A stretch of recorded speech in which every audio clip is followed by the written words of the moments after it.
Hey everyone. As I record this, I am actually in a hotel room in Singapore. So won't be my normal setup. Maybe it's better, maybe it's worse. The just have a built-in laptop microphone instead of my normal Yeti setup, but I think this should still be good.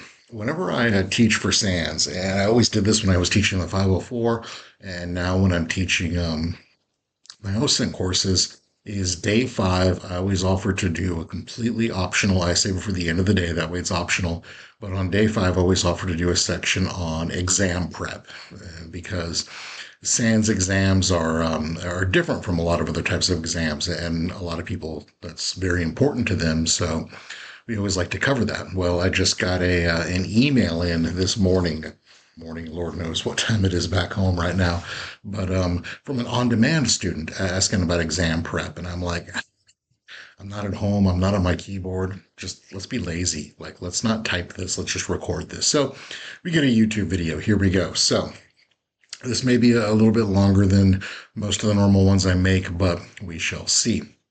And for the exam, I'm going to focus on the one for my 497 class. But most of what I say, and I'll tell you what it's not, will apply for any SANS exam that you are going to take. So for the SEC 497, the practical OSINT course, the exam is the GOSI. We can see right here.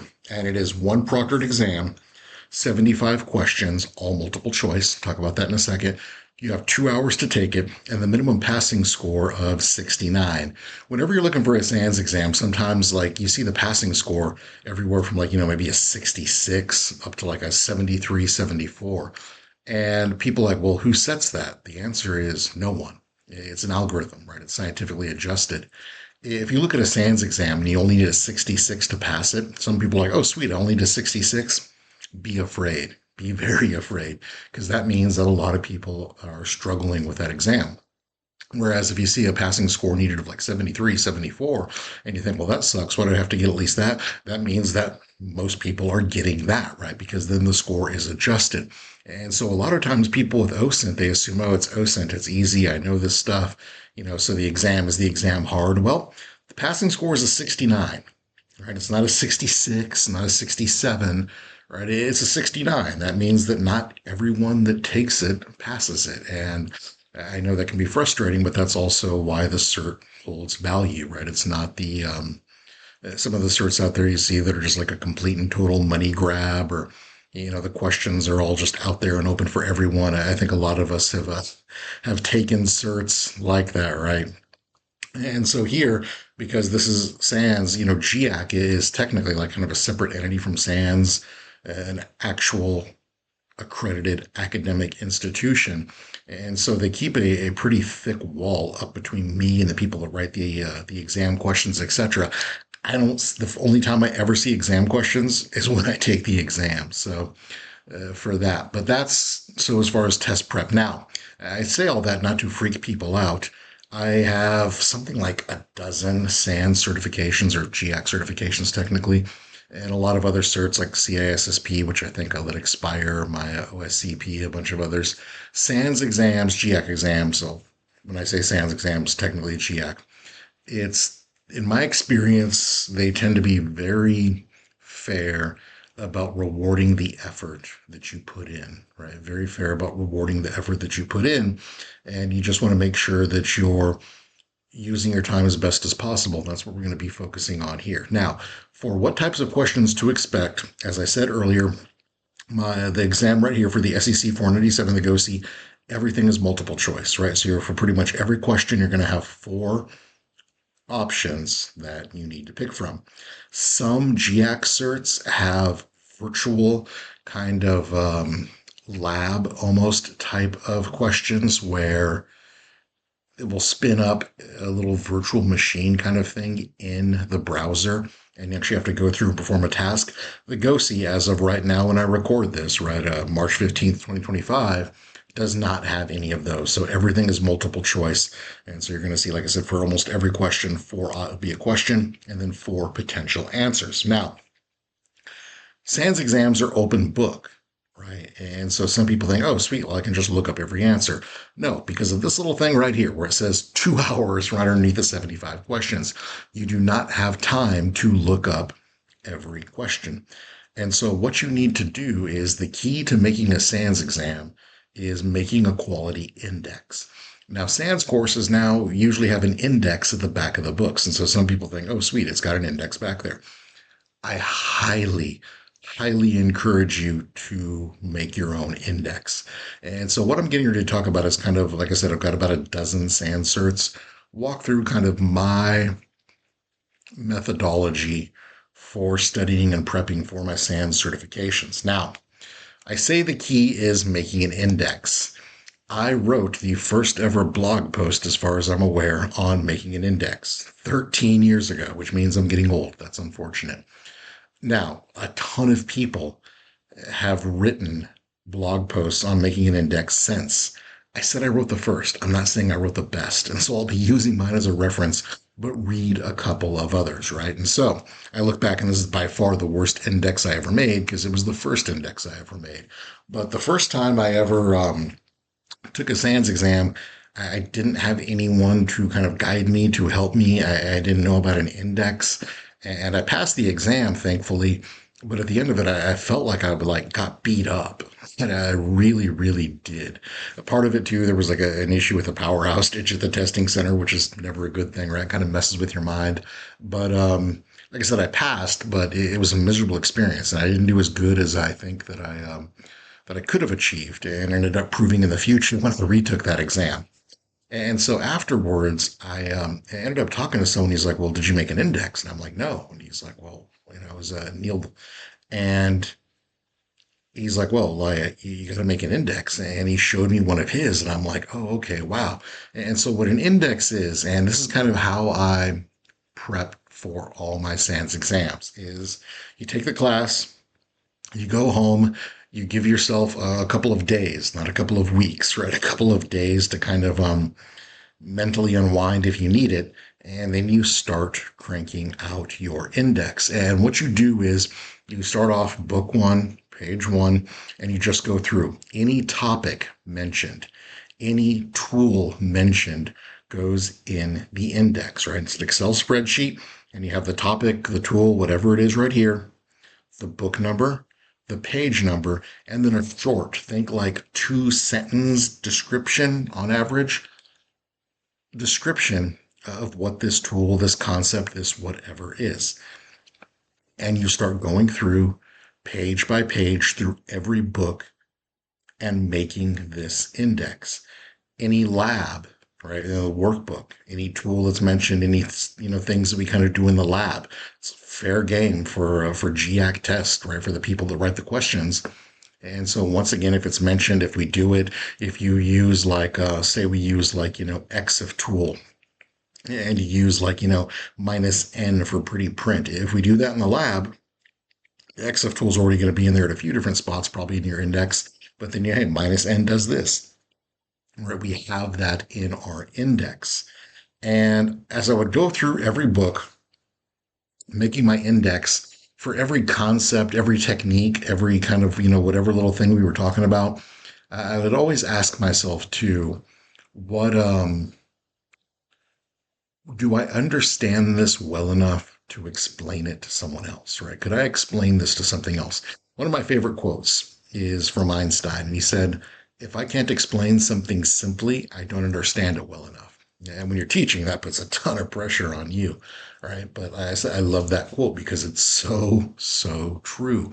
And so ask yourself, do I understand this well enough to explain it to someone else? And if not, like, look it up, right? Go do a little bit of research, right? Google, ask ChatGPT to kind of explain it to you. ChatGPT is amazing at coming up with good analogies. I found to kind of break things down and help you understand a little bit better. Whatever it is, try to understand that. So go through.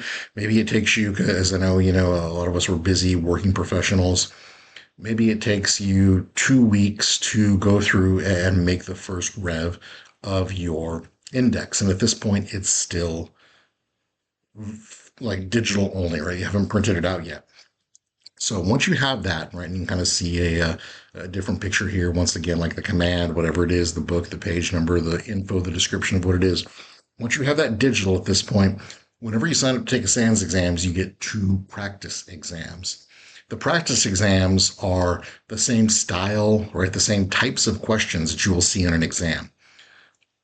You'll never see the same question, right? It's not the same test bank of questions, but like I said, it's like the same style that you will see there.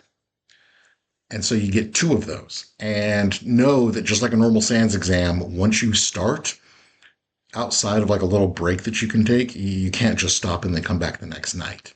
Right. So don't think, oh, I'll start a practice test now, then I'll finish it up tomorrow night. No, that's not how it works, right? The sound of you clicking start is the sound of you sitting down and taking the practice exam right now.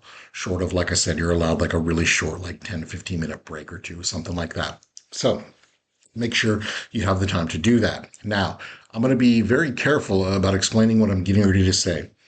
Is when you're taking a practice exam for SANS and you get a question wrong, it pops up a little message says, hey, you got this wrong.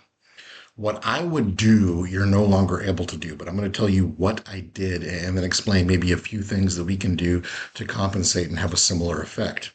Is what I would do is before I started taking the practice exam, I would open up a copy of Microsoft Word. I was on Windows, so I would get snipping tool ready.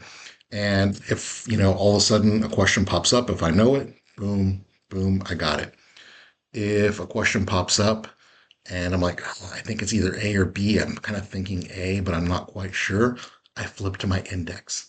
That's the thing, right? An index, like I said, 75 minutes. You don't have enough time to look up everything. And so there's some questions that you're just going to know the answer to. There's some questions where you're like, I think it's A, but I'm not sure. Flip to your index really quick. Look up A, boom, boom, there it is. Oh, yep, I was right. Boom, there it is, and I'm off. Right? You just, number one, got the question right. Number two, bought yourself maybe an extra 45 seconds of free time to use on a more difficult question later on, right? That's every time we answer one quickly, either through knowing it or through the use of our index, we're buying ourselves more time for those questions that we need a little bit more time with when we actually need to flip open the books, right? And so that's the point of it. And so as you're going through, right, doing this practice exam, I know the answer it, boom, great. Know the answer, great. Ooh, I think it's this. Let me look up my index. Oh no, it's actually not. Maybe it's this. Okay, yeah, no, that's it. Boom, on to the next one. If I ever got something wrong, right, or if I'm like, I'm really not sure if this is B or C, I'm going to answer B, but I'm not sure. What I would do, and once again, you cannot do this anymore, and I'll tell you why in just a second, is I would take snipping tool it real quick, paste it into that Word doc. If I answered it, got it right, boom, on to the next one, no biggie. But if it popped up, hey, dum you missed that. The answer was actually this. I wouldn't even take the time to read it because once again, this is time, right? What I would do is snipping tool, paste it into the Word doc, on to the next one. When I was done, what that Word doc was a personalized way, basically a guide, a cheat sheet for me on things I needed to do to improve my index. So, excuse me while I take a sip of whiskey because why not? I should have said it's apple juice. Oh well. So, and I would go through, and like I said, it was a personalized guide for things that I needed to improve my index on, number one, improve my knowledge on, number two. Now, why I say that you can't do this anymore is when I used to do this, SANS didn't have anything marked saying no part of this can be reproduced, at least not that I ever noticed. They clearly do now. No part of this can be reproduced. And they're not trying to be jerks. They're actually trying to help people. Because what some people do out there is they will take the practice exam questions, they will copy them off, and then they will sell them to people as, here are all the answers to the SANS exam, right? Here's all the questions, here's all the answers. That is scummy on a couple different fronts because number one, it's not, right? It's the practice exam, not the real exam, and you're never going to see the same question on one or the other. And number two is, like, not only are they charging people money for that, but they're probably then costing the other people money because they think then they don't have to study because they have all the questions and they don't. And so then if they fail the exam, now they failed the exam, they're out that money. And if they want to take a retake, they have to pay for that. So they're kind of scamming people twice. And so I'm glad SANS does that. So what I will say is this, no part can be reproduced, etc. Maybe what I would do now, if I didn't want to do that, right? And obviously, I never shared it with anyone, never printed anything up. I didn't do anything wrong with it. But maybe what I would do is I would just dictate, right? Like maybe I would have a voice recorder on my phone and just be like, okay, yeah, it asked this and I said this. And clearly the answer was this, right? Something very, very quick because once again, you're timed. You don't want to waste a lot of time on this. You're not going to get a notification that you missed something on the real exam. And so you don't want to like use up all your time recording this stuff down. So maybe like a voice dictation, something quick like that. Just a note to future you on what you need to work on without violating what SANS is asking you not to do. So once I had that done, right, and I survived my first practice exam, what I did is then it was time to adjust, right? What did I wish I had more of? Like, what did I not know? Maybe I need to learn more about this concept, study a little bit. Like I said, Google some additional resources, reach out and email an instructor, one of the subject matter experts, if you're on demand, whatever it is, right? Kind of ask those questions, do a little bit of learning. Like I said, don't be afraid to use AI for this stuff. And then adjust my index, improve it. Once again, it's still digital at this point, and now go take the second practice exam, right?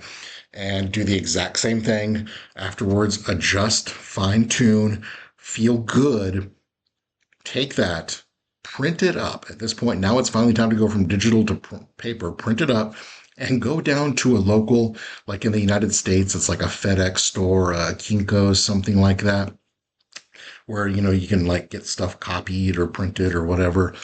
Take your papers down there and have them bind it into like a little book. If we go up here, you'll see every single index I made, I had bound into this little book, and they usually charge around like $5, $6, something like that, if memory serves. Maybe it's like 7 or 8 now, who knows? But this is like by far worth the money. It's one of the smartest things you can do. Otherwise, if you don't have this, think about this. You're going to an exam, right? You're maybe in like a small room and you've got your 6 books there and you've got your index. If it's not bound together like this, paper is going to get shuffled around. You're going to be flying all over the place. They're going to get out of order. You're going to have a bad time, right? This is well worth having a few dollars to kind of bound it into a little book like this that you can just quickly flip through. And at that point, once you have that done, you're ready to go take the exam. I would usually end up taking the exam about 6 to 8 weeks after the class ended, right? Sometimes it was a little quicker than that. One time I had to accelerate quite a bit because I had a trip and I wanted to knock it out before my trip. But I really didn't want to go longer than that. And what someone told me years ago, and I haven't heard it since, so I don't know if it's true or not, so don't quote me on this, but I have no reason to believe it's not true, and I'll tell you why. Someone told me years ago that they charted this. And, if you have 4 months to take your exam, as it started to get towards the end of that 4 months, if you look at like average passing score of people taking the exam from when they completed the course, as it started to get to the end of that 4 month window, you saw the passing rate just like drop quite a bit. And that makes sense, right? And the problem is we are all liars. No, not me. No, we all lie to ourselves, right? Is you're sitting there, if you're physically taking this class in person, you're taking a week away from work, right? Time does not sit still. Things do not sit still. You're going to go back to work and you're probably under an avalanche, right, of things, and we're all super busy. And so we have this horrible habit of lying to ourselves, of thinking like, I'm really busy right now, but like in 6 weeks, I'm going to have more time, right? I can't do it right now, but in 6 weeks, I'm going to have more time, or 2 weeks, whatever it is. It never comes. Right, that never comes because something else pops up. It's not on our radar right now. Things change, etc. And so we tell ourselves, we'll do it, we'll do it, we'll do it. Next thing we know, it's like, oh shoot, I got 10 days to take this. Now it's further away in your mind than it is, right? It's putting a lot of stress on yourself. So take it sooner rather than later. Like I said, I was usually around like the 6, 7 to 8 week mark when I would end up taking the exam. And this is why I say, even though the books now include an index at the end of it, the act of making the index was me studying, right? That was me studying, is going through and do I understand this well enough, and going through the practice exams. Another thing I want to say about the practice exams is this. Do not freak out over the practice exams, right? I, like I said, have taken a lot of SANS certs. I have taught in environments where the students there, right after the class, had a short period of time to study and then had to take the cert. And if they failed the cert, they're out of the program. And there was multiple certs associated with this. And so by the time I got there, they had already been through a couple SANS certs. And so my sample size, when I say what I'm getting ready to say, isn't just me. I've talked to a lot of people about this topic. I've almost always done better. And I mean, I want to say always, but I don't like to speak in absolutes. So I'll say almost always. I've almost always done better on the real exam than I have the practice ones. And when I say that, people who've taken exams like over 90% of the time, probably close to 95% of the time, nod in agreement, like, yep, same with me. And I think, frankly, the exam questions may be a little bit higher quality, but also you're just like a little more focused. Right? It makes sense. I don't want to sound like a hippie and try to get all whatever it is about that. But I remember one time the cert for the SANS 50, the SEC 503, which is packet analysis, which when I took that years ago was way outside of my comfort zone. That's why I took it. I wanted to understand it better, what was going on. And I mean, it was some of those questions were insane. Like it just shows like a wall of hex. And it's like, oh, this is a packet. What happened? And you're like, right. And you look and it's just hex. And it's like, it starts off like 4500. And you're like, okay, well, the 4 means it's IPv4. The 5, we multiply that for 20-bit headers, so no options, and just down the line. And it's crazy to think about. I did so poorly on the practice exams that I didn't even want to take the cert. All right. And finally, I was just like, no, you just got to, you know, buckle down, bite down, go do it. If you fail, you fail, but at least you tried it, right? You got to go try it.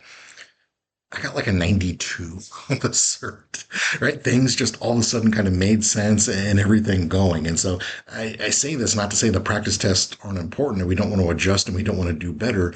But I've gotten so many people over the years that have just been freaked out about failing the practice exam, right? That means we have work to do. Do not get me wrong, but also like don't let it like psych you out, if that makes sense, right? We just put in the work to try to improve it a little bit more. Like I said, I don't know how else to explain it other than to say I would never say anything is easy. I don't know how else to explain it other than saying in my experience, and like I said, I've taken a lot of SANS certs and I've taken a lot of certs from a lot of other places. Excuse me. The SANS, the GIAC exams are very fair about rewarding the effort that you put in, going through your books, going through the labs, making sure you're understanding what you're doing, making good index. That is a lot of work, but that is the process of solidifying what we just did in the class, right? And if you kind of chart it out, and I know Josh Wright has done this, a lot of times like you learn for a week and everything's up here, but then like kind of the knowledge goes down.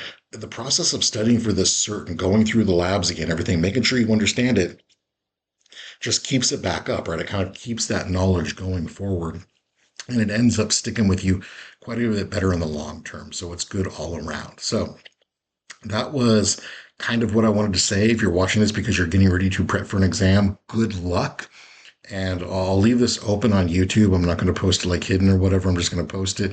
If you have any specific questions, like feel free to ask in the comments and I'll try to check periodically. And when I see it, I will answer that. Otherwise, like I said, good luck. Hope you pick something useful from this. And man, when you go crush your exam, let me know. Thanks.